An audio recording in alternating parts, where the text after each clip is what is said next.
Been on this train a while. It sounds like you got the president's ear. You talked about capital gains tax cuts. He likes it. Tell us more.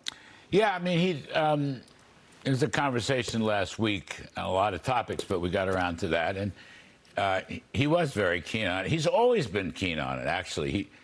In the first term, we talked about indexing for inflation.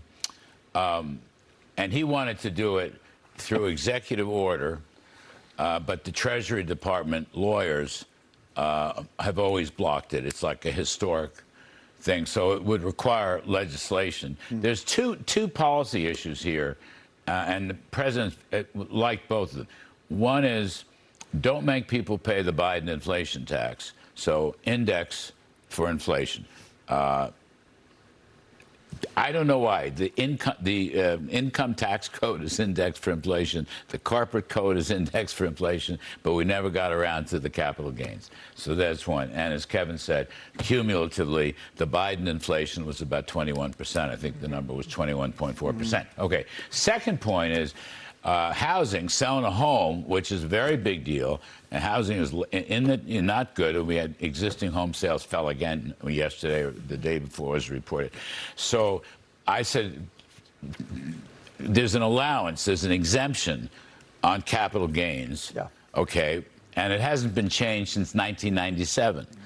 And here, too, the Biden inflation, but actually cumulatively over a long period of time. Raise the exemption. The exemption now for singles is $250,000. For married family jointly, $500,000. Yep. So that comes off the top of your gain. That's correct. You just take that out. Take that. That's right. Okay. It's an exemption. Take that out. You can double it if you want. Just go to two. I said to him, sir, $2 million. Just 2 million is nice, and he loves round numbers. Okay, yeah. And he was very interested in that, and so I don't want to speak out of school, but he asked me he texted me these proposals, and I'll send it to the team. So I texted the proposals and labeled them all the Biden inflation tax, and lo and behold, my pal Kevin Hassett, whom I love, and he has the job that I had in the first term, and let's just say the team got it.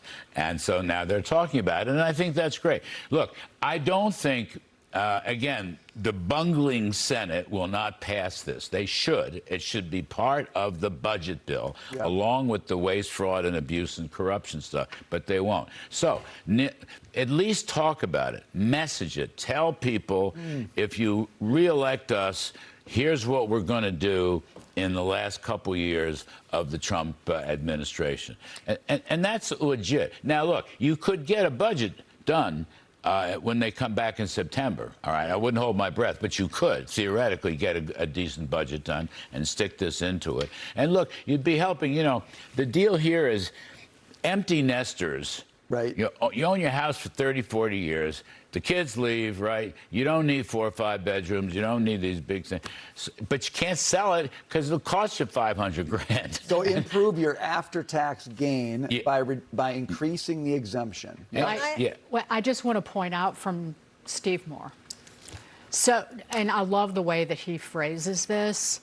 The real value of this exclusion, this sales tax break, the home sale tax break on the capital gains, has lost half its value because of inflation since it was established, because it has not been indexed. So the real value should be the 250, if indexed to inflation today, 250, it should be $515,100, and then it's $1 million.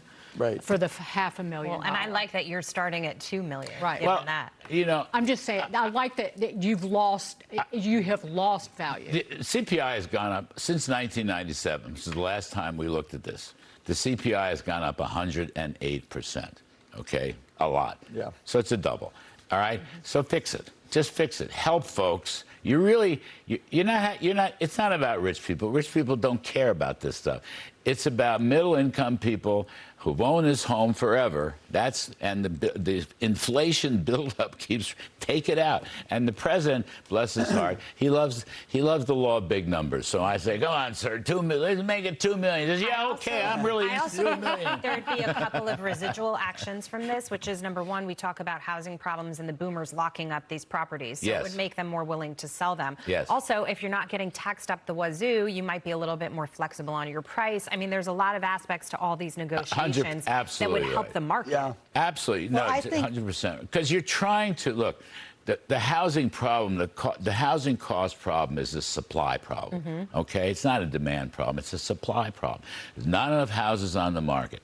So you have two things. You can build new ones if you can get the deregulation. There was a little bit of that in the housing bill. I don't think it was fabulous, but it's mostly local.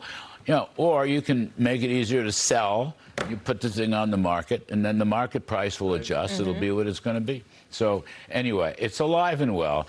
And the thing that here, let me repeat, it's so important. The GOP, they will hammer away on socialism and communism. I get that, and it's going to be important. But they need to tell folks what they would do if they get reelected. How's your life? People like lower taxes, okay?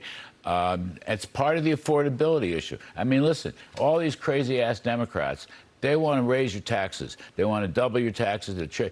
I mean, they would have had a tax hike of $5 trillion if you hadn't had the one big, beautiful bill. And the Democrats lined up to a person in support of that. Now, these lefties will go beyond that. Yeah. They're taxing wealth. They're taxing income. Sure. Anything that moves. They're taxing people who don't actually need to pay the tax. I'm telling you, who don't even exist here in New York. You're getting excited about all this?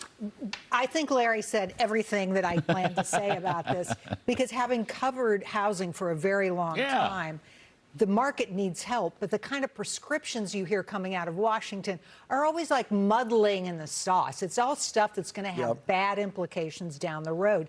Changing this capital gains tax is a winner. There is no doubt about it. Right now, a third to a half of Americans who are boomers say we have no plans to sell. Why do they have no plans to sell? Because they think they can't afford it. There you go. We've got to have more houses. All right, we said it. We got it. We landed that plane. Larry Kudlow's got a policy. He's talking to the right people.